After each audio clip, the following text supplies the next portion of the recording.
Hey, bro, imagine BTS in a situation like this. They would burn that motherfucking building to the ground. Hey, if you haven't already known, or if I haven't told you enough times, I have a Patreon, and right now we're watching Bon Voyage, among other things, depending on what YouTube allows me to do, in all honesty. But if you want me to watch any other exclusive content, head over to my Patreon. It's gonna be over there, and let me know what you think about it. That's about it. So let's get to the video. You know, DK TV is pretty much my go-to when it comes to K-pop, like trivia or like things I didn't know. And I used to love the fuck out of them like a year ago. And I haven't watched any of the videos like that. The last video I watched was the one on Victor Han. It's still free Victor Han. You know what I'm saying? It's still free Victor.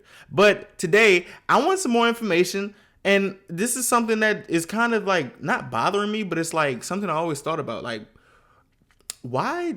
Like, what is this 7-year curse? What is this? What is this 7-year curse? And I always like, it's always a fleeting thought. That's the kind of thoughts that I hate. That's why I hate thinking so damn much. This was a very fleeting thought, but today we're gonna see why 99% of K-pop groups will disband in 7 years.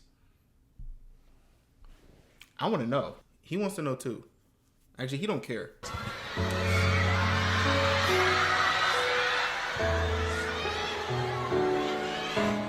Just last month, Newest finished their 10-year-long journey as a team with the drop of their greatest hits album, Needle and Bubble. Although the group had its fair share of struggles, it received its spotlight thanks to its members appearing on Produce 101 Season 2. Leveraging their newfound fandom through the show, the group was able to secure a contract extension in 2019 and continue as a team until last month. Newest definitely enjoyed a lengthy ride that most K-pop groups aspire to achieve. Mind you, not all groups have such happy endings like Newest. Ultimately, K-pop is a business and artists and labels are bound to each other by contracts. These contracts have the purpose of protecting the rights and defining the responsibilities of both the artist and label. However, there used to be a time, in fact not so long ago, when K-pop artist contracts were severely lopsided, to a point where people were calling them slave contracts. Just like over in the West. 360 deal my ass. Artists were not getting paid, being overworked, and it was just in general a shitty working environment. I'm not even gonna lie to you. If Dave was giving me some rigorous activity and them niggas not paying me, all hell would break loose. I don't give a fuck. I don't care. I don't care. Cause like they be working them. And y'all really think y'all not about to pay niggas after y'all worked them to death like that?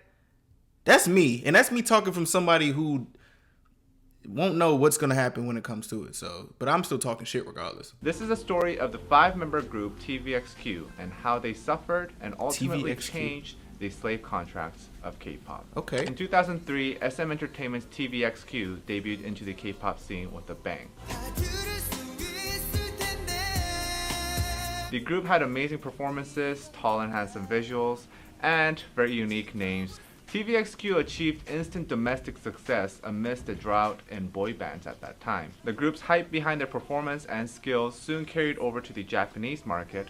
TVXQ followed the path paved by BoA, a young sensation from SM that dominated the Japanese music scene with their debut just years prior. With the releases of many Japanese singles and tours in Japan, in 2008, TVXQ actually became the first foreign male group to hit #1 on the weekly Oricon singles charts with Purple Line. They became the epicenter of the Korean wave at that time, and they held their first Tokyo Dome concert, the most coveted stage in that country.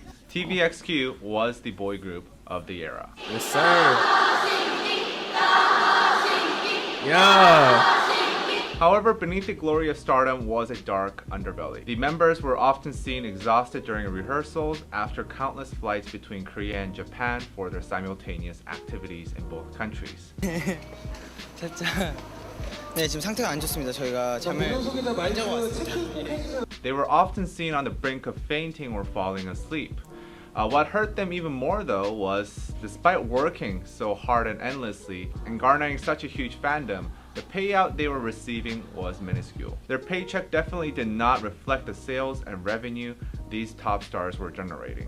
I really want to know like numbers wise, because when people say, oh, this was not that or that was not this, I think I'm guessing it's for like, you know, legal reasons, but it's just like that is relative, you know what I'm saying? Like that shit is real relative. And I just want to know like what is a like not good type thing, you know what I'm saying? Like they getting paid peanuts, like they getting paid like $100 for some like, then that is fucked. But if they getting but they say this in like succession to the sales, so they must be hella sales and they get like 1% of that shit or something. But I just love detail, and that's my fault for loving that actually. They were being screwed. It took 6 long years after their debut for the dark side of their success to rise into awareness of the public. In 2009, 3 members of TVXQ, Hiro Jae-jung, Mi Kyu-chun, and Shia Jun-soo, filed a lawsuit against SM Entertainment for the suspension of their contracts. The 3 claimed that they were being mistreated by SM with a hugely one-sided contract. Hell yeah. And they wanted out. Get me out this Initially, shit. the public response was negative towards the 3 members. They were called traitors who were ungrateful of the stardom that they had gained. See, this is why I wish if I was in this shit and they say something like that, I wish I had Twitter back then. I'd tell them suck my dick. Nah. Many people were shocked that the group at the top of the music industry would be filing such a lawsuit. Yeah. However, as the details of their contract with SM Entertainment were revealed, the tables turned. Starting off, the length of the contract was ridiculous. TVXQ was tied to a 13-year-long contract. Damn!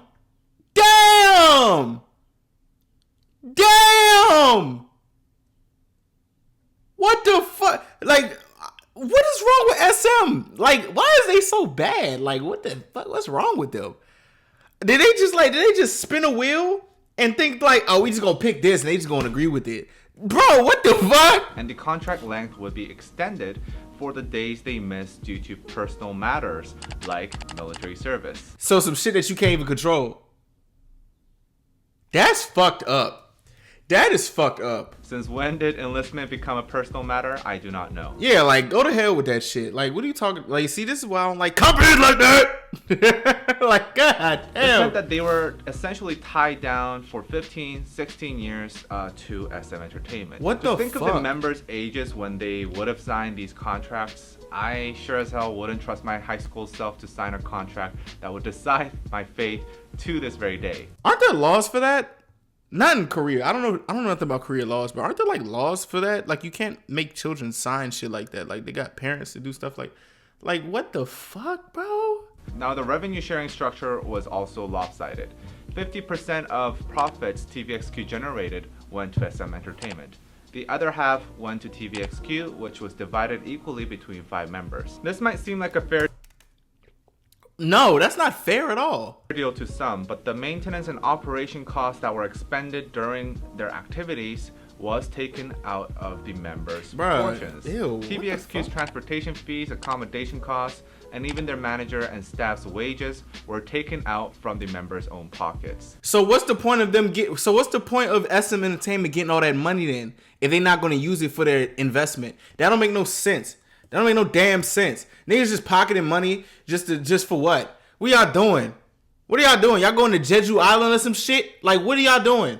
Considering how much TVXQ had to fly back and forth between Japan and Korea, there was ultimately not much left for them to share at the end. The Royalty fuck? distribution regarding album sales had a separate set of rules. If they couldn't sell over 500,000 units of the album, they weren't getting a single dime. TVXQ had to sell at least incentive. 500,000 to even start making money off that particular album. However, during the peak of TVXQ, physical album sales were going through its lowest of lows in Korea. Yeah, because that sounds like they knew that they weren't gonna get that many sales, so they was gonna be like, well, fuck it. If y'all can't reach this crazy ass benchmark, y'all ain't getting no money. Y'all ain't getting no money. So y'all better work harder. Oh, you falling out on stage? Well, you better work harder. You want some money for your medical bills, huh? You want to pay for a bed? Like that's ew. Albums that sold just over 200,000 units were topping off charts. 500,000 was an unrealistically high number to aim for. Fuck SM. Like what the fuck wrong? Well, fuck SM in the back, like back then. Like are they still doing this shit now? What the fuck? TVXQ did meet the payout condition with their last album as a 5-member group, Neurotic. Now, while there were countless rules and conditions that TVXQ were required to follow, SM Entertainment, on the other hand, only had the obligation of managing TVXQ's popularity and the timely announcement of schedules and sharing them to TVXQ. It was clearly an unfair deal to anyone with the right mind. The court eventually ruled in favor of the 3 members, stating that the structure of the document made the members have no choice but to submit to SM's orders and demands and be trapped in an inescapable system. What the fuck? Bravery of these 3 members, who a few months later formed the group JYJ, brought a lot of change within the K-pop industry. This incident resulted in the government conducting a complete investigation of artist contracts in 10 major K-pop labels. Okay. It also brought the birth of standardized artist contracts in K-pop. Yeah. The standardized contracts were the fruit of negotiations between organizations in the industry. The limit for an exclusive artist contract was limited to 7 years, and clauses banning dating, forcing free appearances at shows, and those intruding the artist's privacy were alleviated. Royalty sharing was also made to be more fair for the artist. A minimum bar was set for artists to receive legal protection against lopsided contracts. Hell yeah. With this followed the influx of more talented young trainees. Hell yeah. As they and their parents felt more comfortable with their fairer contracts. See what happens when you be fair? You get more people helping your fucking industry, dickhead. Like, what? This led to higher quality of artists overall. Yes, and sir. It's safe to say that the 7-year standardized contract contributed quite a role in making K-pop what it is today. However, not all is rosy and well in the world of K-pop. We still hear news of artists suing their labels to get out of unfair contracts. And it's all too common that artists are still getting screwed over by their labels, although it may not be to the extent of TVXQ. It seems like the exploitative behaviors the entertainment industry imposes on these artists have remained. Yeah. How do we really fix this? Can we even fix this at all? I do not know, but please let me know in the comments below. And until next time, bye-bye. Thank you for this. I really appreciate this. First off, fuck SM Entertainment for doing that dumb shit. Second of all, shout out to TVXQ or the guys JYJ that actually told them, no, you're not gonna fuck us anymore. Like, shouts out to people that do that. Y'all really trailblazed a whole industry and made it. Y'all kind of paved the way for people to pave the way for people to pave the way. Like, that's some pioneer shit. I respect that a lot. Even though I know that that industry is still gonna fuck their and I'm saying fuck as in like get one over on their talent. But it's like, if that shit was happening now, imagine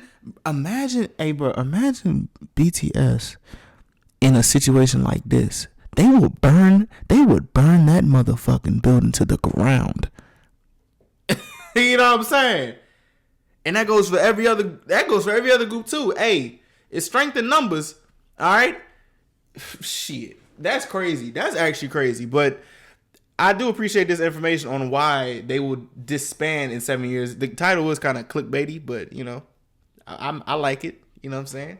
I like it. You know what I'm saying? DK TV, y'all gave us another awesome video. These are my K-pop teachers. I'm never going to turn my back on them. If y'all see this, hi. I like y'all. I like what y'all doing. But nah, what do y'all think about this? Let me know in the comments down below. If y'all enjoy, please leave a like down below. Subscribe if you're new, turn my post notifications, and tell your friends about me. What do y'all think is there, like, what way is there to stop this exploitation?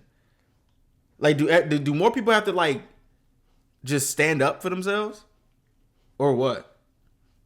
I don't know. Oh, y'all let me know. Let me know what y'all think, because y'all know this more than me. You know what I'm saying? Thank y'all for watching. Thank y'all for everything. I will see you guys in the next one. Y'all be easy, all right? Bye.